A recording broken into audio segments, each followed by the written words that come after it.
What would you do if your own maid of honor stole your groom right before the wedding? Most people would collapse under the weight of betrayal. Me? I chose something unforgettable, something no one at that wedding will ever forget. Before I tell you exactly how I turned their big day into their worst nightmare, let me take you back to where it all began, because every story of revenge starts with a story of love, trust, and the cracks we ignore until it's too late. And if you're into stories about betrayal, revenge, and jaw-dropping drama, make sure you hit subscribe. Trust me, you won't want to miss what comes next. Clara wasn't just my best friend. She was like the sister I never had. We'd grown up side by side, shared secrets, survived heartbreaks, and celebrated milestones. So when I asked her to be my maid of honor, it felt like the most natural choice in the world. But even then, looking back, there were cracks I ignored. Sometimes, when Daniel held my hand or looked at me with that soft smile, I'd catch Clara's eyes narrowing for just a second. She'd cover it with a laugh or a compliment, but the shadow was there, a flicker of envy. I brushed it off, because who suspects their best friend? I told myself I was imagining things. Clara was happy for me, wasn't she? That tiny doubt should have been my first warning. Instead, it became the seed that would grow into a nightmare. At first, Clara's words felt harmless. She'd say things like, "I can't believe Daniel picked you. You're so lucky." I laughed it off, thinking it was just her way of teasing me. But over time, the comments got sharper. "You don't even realize how amazing he is," she'd whisper, almost as if she wanted me to doubt myself.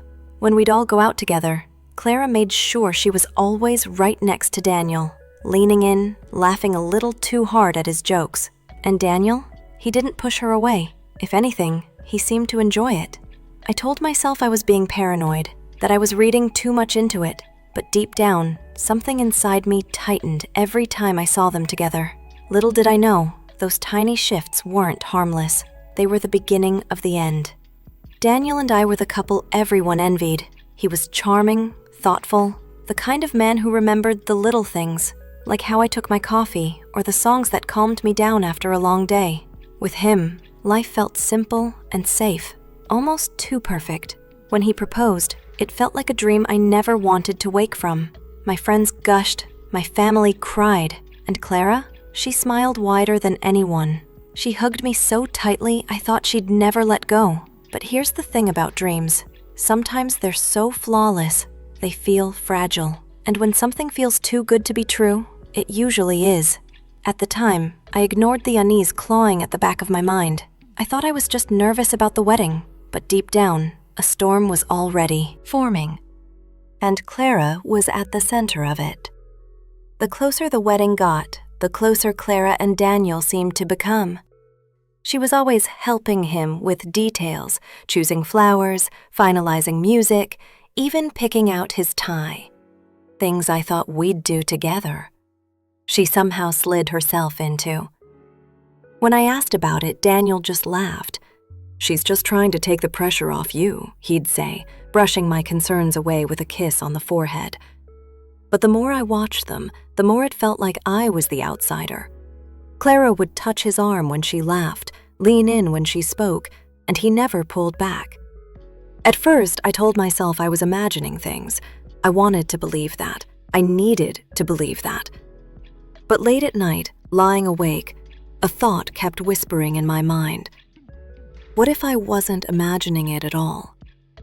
That whisper would soon become the scream that tore my world apart. One night, Daniel left his phone on the counter while he showered. I wasn't the type to snoop, but the screen lit up with Clara's name, and my stomach dropped. Something inside me whispered, "Check it." With trembling hands, I opened the messages. What I saw nearly knocked the air out of my lungs. "Can't wait to see you tomorrow. Wish it was you at the altar instead. She has no idea, does she? Poor thing. You're the one I really want." My chest tightened. My vision blurred. It felt like the ground beneath me cracked open. Clara, my best friend, my maid of honor. Daniel, my fiancé, my supposed forever. My fingers went numb as I set the phone down, terrified he'd walk in and catch me. But it didn't matter. I'd already seen enough to know the truth. In that moment, my entire world shattered. and the pieces cut deep. I locked myself in the bathroom, sinking to the floor as silent sobs ripped through me. My chest felt crushed, like someone had stolen the air from my lungs. Betrayal isn't just pain. It's humiliation, shame, and rage all twisted together until you can't tell where one ends and the other begins. How could they? Clara, the woman who was supposed to stand beside me in white silk as my maid of honor. Daniel, the man I promised my future to. I replayed their words in my mind like a cruel loop. Wish it was you at the altar instead. Poor thing. Every syllable was a dagger. How do you even begin to process that? The two people you trusted most, laughing, sneaking, planning, while you were busy building a dream that was already a lie. That night I didn't sleep. I couldn't, because deep inside I knew life as I knew it was over. The days that followed were a blur. I went through the motions, work, meals, sleep, but inside I was hollow. My apartment felt colder, smaller. Terrified it was another reminder of what I'd lost. Clara still texted me like nothing had happened. Wedding rehearsal this weekend? Can't wait. The audacity made my hands shake. Did she really think I was that blind? Or did she enjoy watching me play the fool? At night, I curled into bed with the lights off, tears soaking my pillow. Loneliness pressed down like a weight I couldn't lift. I wasn't just losing a fiancé. I was losing my best friend, my support system, my entire world. Or so I thought. One evening, my oldest friend Mia showed up, uninvited. She took one look at me, puffy eyes, shaking hands, untouched food on the table, and knew something was wrong. I broke down, spilling everything between gasps and tears. When I finished, I expected her to hug me and tell me to move on. Instead, she leaned forward, eyes sharp. "Don't cry. Fight back," she said. "They wrote you out of the story. So steal the ending. Make them regret ever thinking they could humiliate you." Her words hit me like a slap. For the first time, I felt a spark ignite in the ashes of my pain. Maybe I didn't have to stay broken. Maybe I could take all this betrayal and twist it back on them. That night, as Mia held my hand, I realized something. Revenge wasn't just an option. It was survival. For days, I let Mia's words echo in my mind. Steal the ending. At first, I resisted. Revenge felt ugly, dangerous. But the more I replayed Clara's texts and Daniel's betrayal, the more my grief boiled into something sharper. My tears weren't gone, but they became fuel. Every sleepless night, every pang of humiliation, every whispered poor thing burned inside me until the pain no longer crushed me, it sharpened me. If Clara wanted her perfect fairy tale wedding, then I would make sure it became unforgettable for all the wrong reasons. I didn't know the how yet, but I knew this. I wasn't going to sit quietly while they paraded their lies in front of family and friends. Number. I would wait, I would plan, and when the moment was right, I'd take back my power in a way they'd never see coming.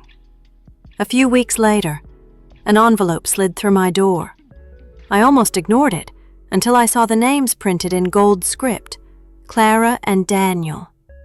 My hands trembled as I tore it open.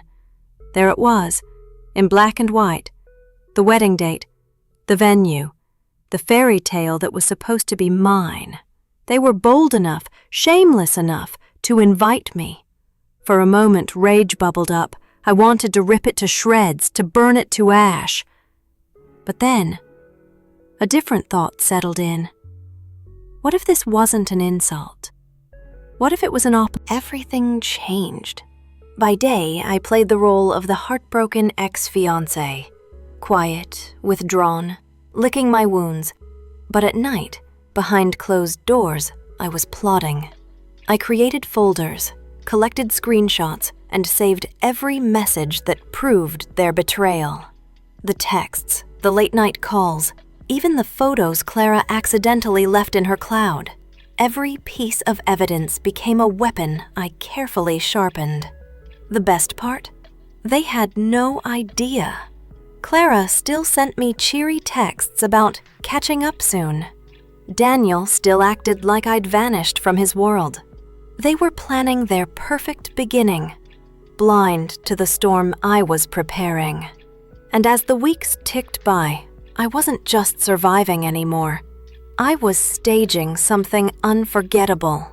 They thought they'd stolen my story, but in truth, I was the one holding the pen now. With every day that passed, my plan grew sharper. I crossed off each date on the calendar like a soldier preparing for battle. The closer we got to the wedding, the more focused I became. Mia was my silent ally, helping me double-check every screenshot, every email, every damning piece of proof. Together, we built a digital arsenal that could reduce Clara and Daniel's fairy tale to rubble. At night, I'd lie in bed picturing it. The moment the truth came crashing down. The gasps, the whispers, the looks on their faces when their shiny facade shattered. That vision kept me going, stronger than sleep, stronger than food. I wasn't just hurt anymore. I wasn't even scared. I was waiting. And by the time the wedding arrived, I was ready. Ready to turn their perfect day into the kind of nightmare people would whisper about for years. In the weeks leading up to the wedding, I played my part perfectly. To everyone else, I was the wounded ex, too fragile to even look at Daniel and Clara. I stayed quiet, polite, invisible, and they bought it. But behind the mask, I was memorizing every detail. Guest lists, seating charts, Clara's carefully written vows tucked into her email drafts. I slipped through their world like a shadow, unnoticed, but everywhere. One wrong move, though, and it could all unravel. If Clara caught even a hint of what I was doing, she'd twist it against me. If Daniel got suspicious, he'd lock me out. I had to be careful. Every smile, every word had to look effortless. But that was the beauty of it. They thought I was broken. They thought I was gone. And that illusion gave me all the cover I needed. The morning of the wedding, I woke up calm, eerily calm. No more tears. No more shaking hands. Just a quiet certainty that today was the day everything... It was a stage. And when the curtain lifted, I wasn't going to clap. I was going to burn it all down. Clara floated through the room like a queen. Daniel by her side, both of them beaming. They had no idea that the person they thought they had destroyed was about to become the author of their downfall. The clock was ticking. My moment was almost here. As the ceremony began, I slipped into my seat, my heart pounding in my chest like a war drum. I forced my face into a mask of calm, but inside, every nerve was on fire. Clara glided down the aisle in her white gown, glowing, smug. Daniel stood tall, looking at her with that same adoration he once reserved for me. Guests sighed, snapped photos, whispered about how perfect they looked. Perfect. That word echoed in my head like poison. I clenched my hands in my lap to stop them from trembling. Over and over, I repeated in my mind, "Don't shake. Don't break. Just wait." Because in minutes, everything they'd built, the smiles, the vows, the illusion, would explode into chaos. And I'd be the one to light the match. The vows had barely ended when I pulled out my phone. My palms were slick, but my grip was steady. With one click, I sent everything, the screenshots, the texts, the late-night calls, straight to every guest's phone. At first, there was silence, a buzz of notifications, heads bowed as people checked their screens. And then, gasps. Aunt Margaret's hand flew to her mouth. One of Daniel's groomsmen muttered, "Oh my God." Whispers rippled like wildfire, spreading faster than the music could cover. Clara froze mid-smile, confusion flickering across her face until she saw Daniel's name plastered in her own texts, exposed for everyone to read. Daniel's jaw dropped as the truth landed in brutal clarity. Their secret wasn't private anymore. It was the night's entertainment. And I just sat there, quiet, watching the fairy tale collapse with a single tap. The room erupted. Clara's bouquet slipped from her hands, scattering petals across the floor like pieces of a shattered dream. "Is this true?" someone shouted from the back. Guests turned on Daniel and Clara, firing questions like bullets. Phones flashed, snapping pictures of their red faces and trembling hands. Daniel tried to speak, but his voice cracked, drowned out by Clara's piercing scream. "Who did this?" I stayed seated, calm as stone, my lips curling into the faintest smile. Clara's parents stormed toward Daniel, demanding answers. Bridesmaids whispered furiously, some looking horrified, others secretly entertained. The officiant stood frozen, clutching his book as if it might shield him from the storm. Then Clara spun, eyes wild, scanning the crowd. For one electric second, her gaze locked on mine. She knew spectacle of lies. Daniel stumbled forward, his face pale, eyes darting like a trapped animal. "Clara, I can explain," but she cut him off with a scream so raw it silenced the crowd. "Explain? To them or to me?" She jabbed a finger toward the guests, her voice shaking with rage. "Everyone here knows you cheated. On your fiancé, on me, and I married you thinking you were loyal." Gasps rippled again. Some guests slipped out, eager to avoid the explosion. Others stayed, transfixed, like they were watching a car crash they couldn't look away from. Daniel's groomsmen tried to pull him aside, but Clara shoved them back. Tears streaked her makeup, staining her flawless white gown. "You humiliated me in front of everyone. You ruined everything." He reached for her hand, but she yanked away, her face twisted with betrayal. For the first time, I saw fear in his eyes. Fear of losing the very woman he thought he'd won. And standing in the shadows of their crumbling world, I felt no guilt, only satisfaction. The ceremony ended not with a kiss, but with chaos.